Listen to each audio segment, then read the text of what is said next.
Hey guys, what's up? It's Unstoppable. I'm back with another video, and today I'm going to be playing this really ridiculous Valkyrie graveyard freeze mortar deck that I think I created. I just thought of it like a couple days ago, and I'm gonna play it on ladder. I'm not very high in trophy, so we're just gonna go and have fun with it. I've actually played like challenges with it, and it does pretty well as well. It's just like it really catches people off guard, and you really need to know how to use this deck defensively, because offensively, you just want to freeze. I mean, it's like graveyard freeze, right? But like defensively, it's really how should I say? It's really important to have a really strong defense. So like your defensive options are mainly mortar, freeze defensively, a graveyard defensively, or an infernal dragon. Those are your typical options that you'd want to use on defense. Now, on offense, what you're really looking for is for them to use their log or poison. Those are like the biggest counters to your deck, because you can freeze anything else. Like you can arrow minion horde, you can freeze like dark goblin. Typical counters to graveyard, you can always freeze. The second thing that you might want to try out is the freeze paired with an infernal dragon. Sometimes like it has like half health left and it's not that big of a deal for the opponent to ignore. You might want to freeze there, and if they don't have like elixir wizard though, you really need to make sure like you know what counters they have. And also a lot of times, like let's say they have an E-Wiz paired with that P.E.K.K.A, you want to freeze the E-Wiz. So let's see if he has them. I'm just gonna go and freeze right here just so we can kill the P.E.K.K.A, and I think that's a worth freeze. Now, the other thing you want to note is that the higher level your freeze is on ladder, the better it is. So, yeah, the more, like, basically, if you have a level 8 freeze, you definitely want to use this deck, because that becomes super OP. Your Infernal Dragon, like, just then, I have a level 6 freeze, I think, so it doesn't do as much damage. I mean, it doesn't, like that Infernal Dragon could have killed a wizard, too, if the freeze was higher level. Alright, so right here, I think we might actually just counter push with a graveyard or with a mortar.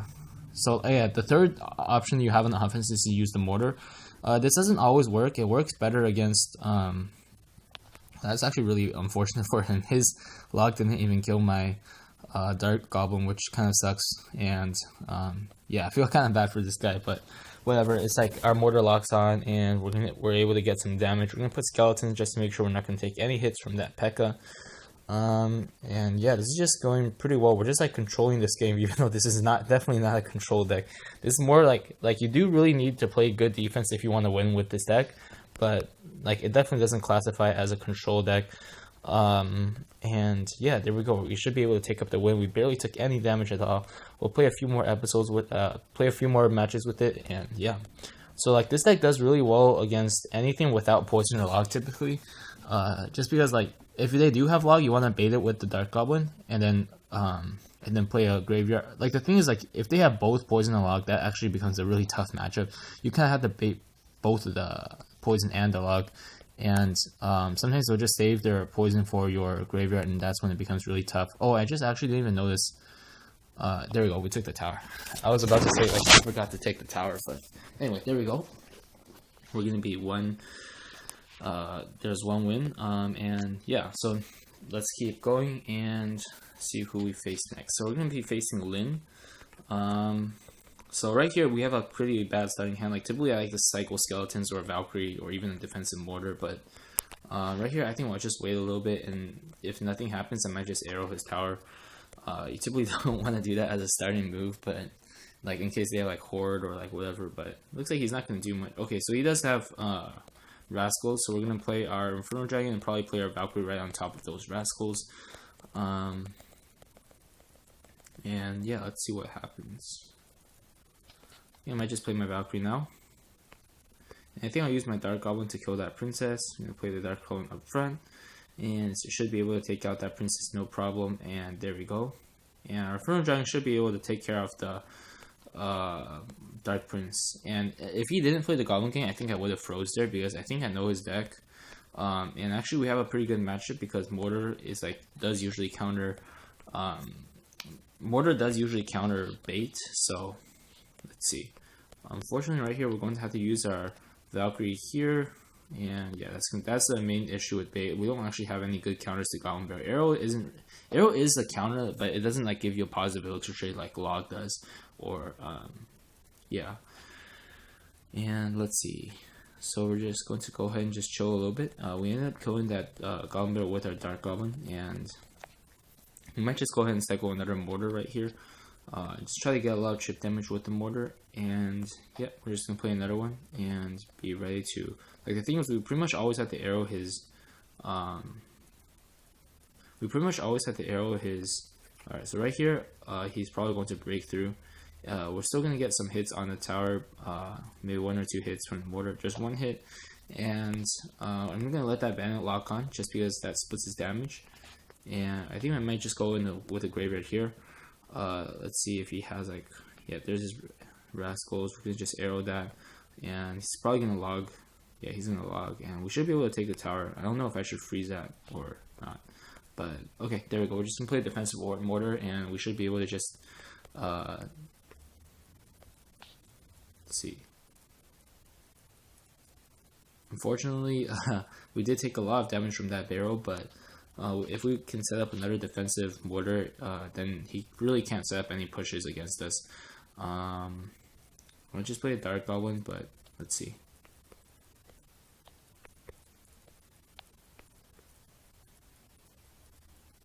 We really need that mortar to stay alive, and you see how it cleaned up everything so easily. That's really what you want to do with the mortar. But right here, we're just going to go with the graveyard, and hopefully we can take the game. Definitely arrow here as well, and freeze. There you go. Oh, not yet. I'm not sure if arrows will kill that. I'm gonna have to check real quick.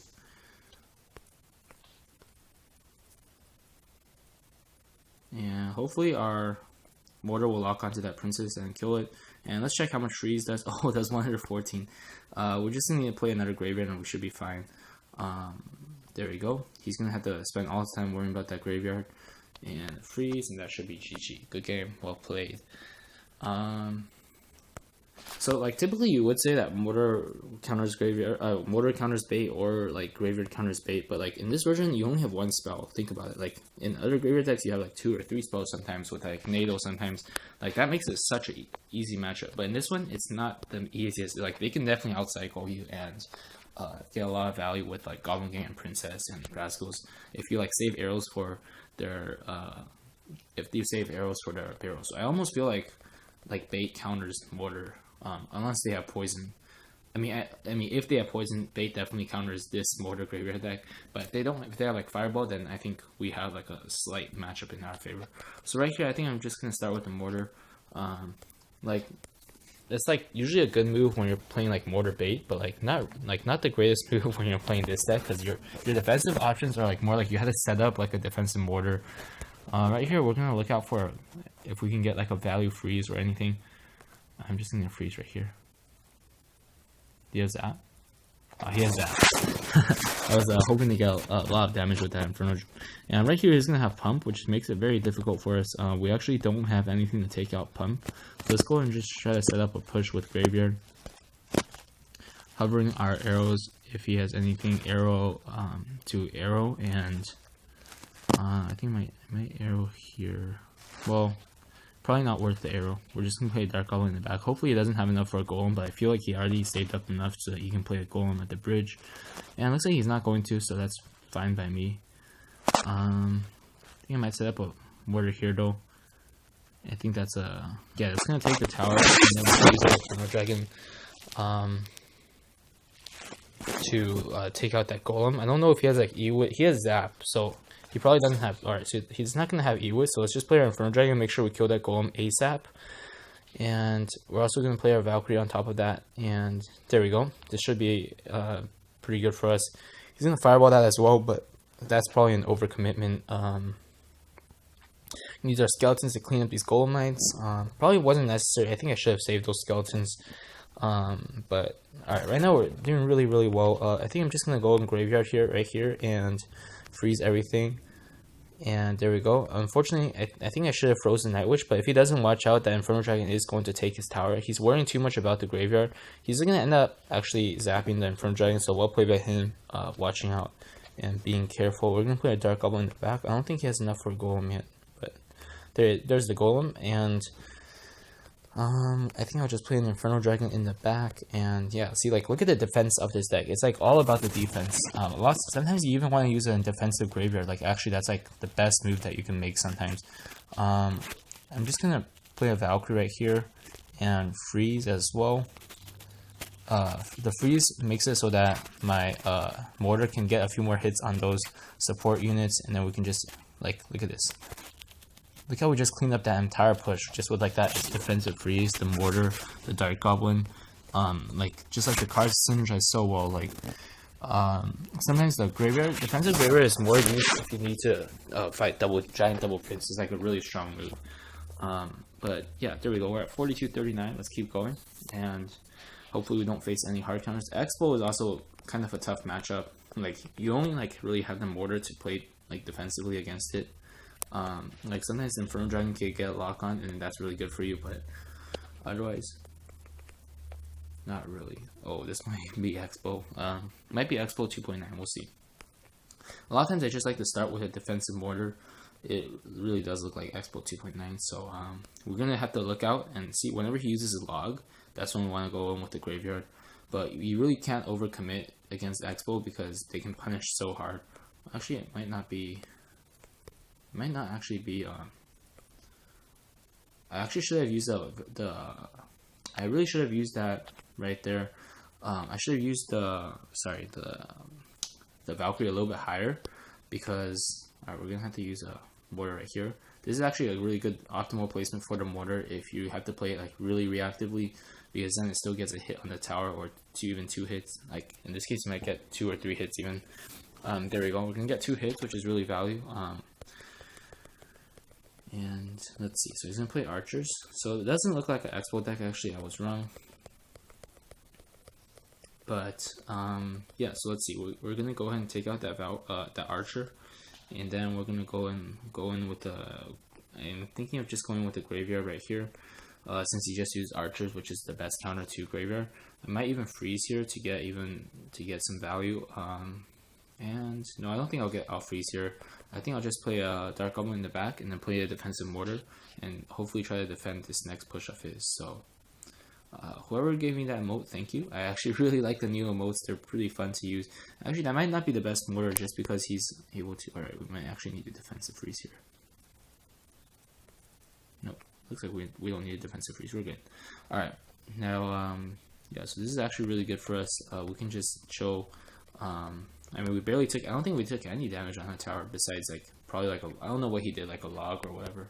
I'm even just gonna freeze here just to see if we can prevent taking any damage. And there we go. We can defend that perfectly. But I mean, we did spend like 4 more elixir to defend that, but it's whatever. We're like literally just playing for fun now.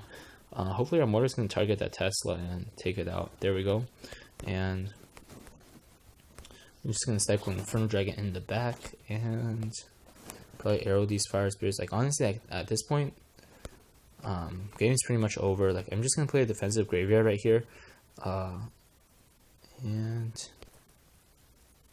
oh, he did get 1 hit, so that's unfortunate. But our defensive free, look how that defensive free just wrapped like everything up, and the defensive graveyard.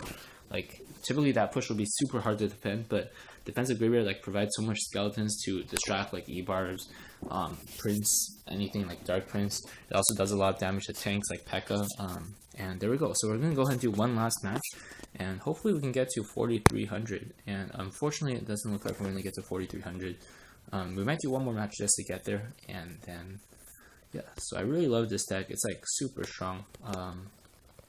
Like honestly, like yeah, there are some counters, but like if you play this well, like you can like play really strong defense and almost defeat every deck. We actually missed that Dark Goblin, and really right now at this point we just want to kill those fire spirits, but unfortunately Mortar doesn't kill fire spirits from a furnace because they're so fast.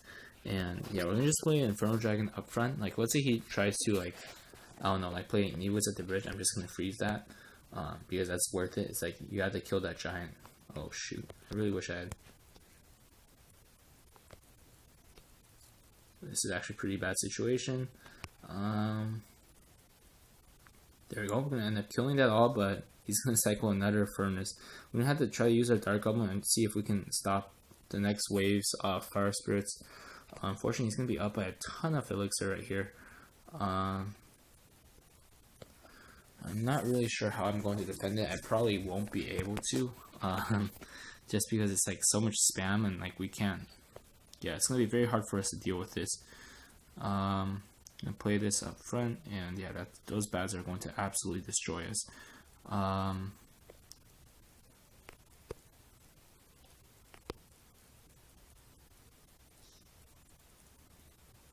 If we're going to finally take out everything, but I think we're going to be at a huge elixir deficit, and it's going to be almost impossible for us to come back from this.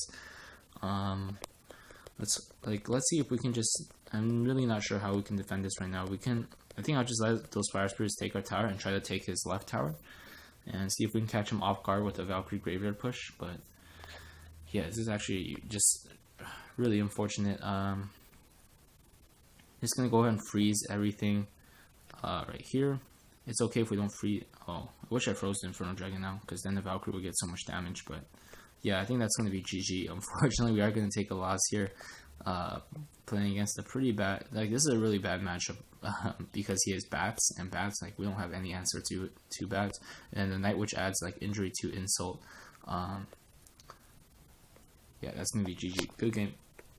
Well played. I guess like Valkyrie, like just bats and Night Witch make it really tough because we don't have poison or we don't have zap, and that just makes it pretty much impossible to win.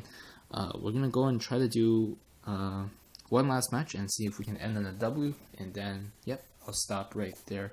Tell me what you guys think about the new update. I actually really like the buffs and nerfs they did. Like they were all like really needed, and nothing like I think in this meta nothing is overpowered.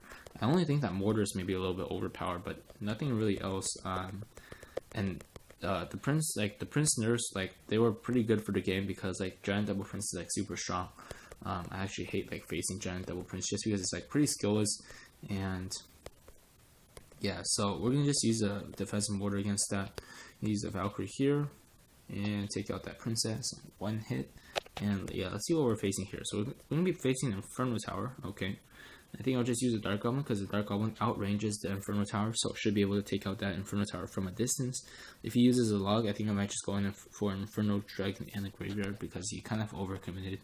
There we go. We're just going to go in Inferno Dragon Graveyard.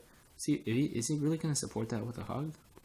Oh, I really wish I had. I don't know. I don't think it's worth arrowing anymore at this point.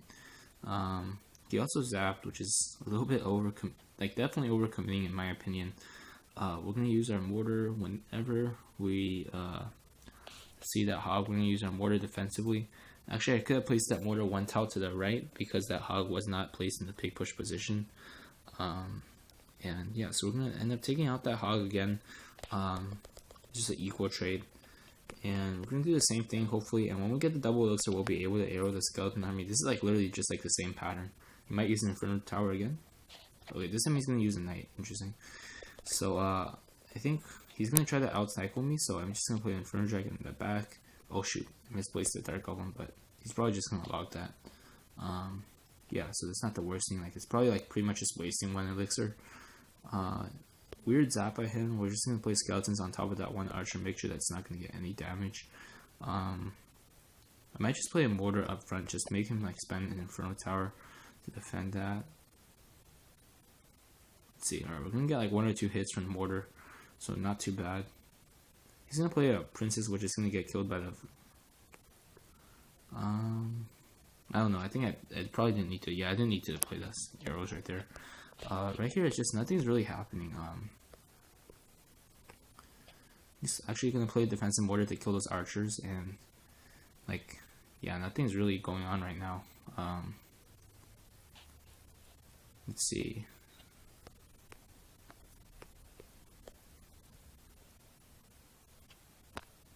Arrows.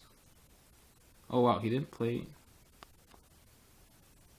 Alright, there we go. We're gonna catch him off guard with the graveyard.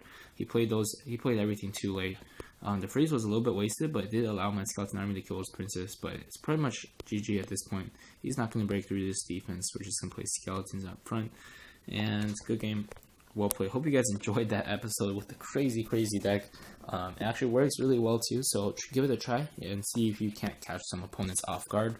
And yeah, see you guys in the next video.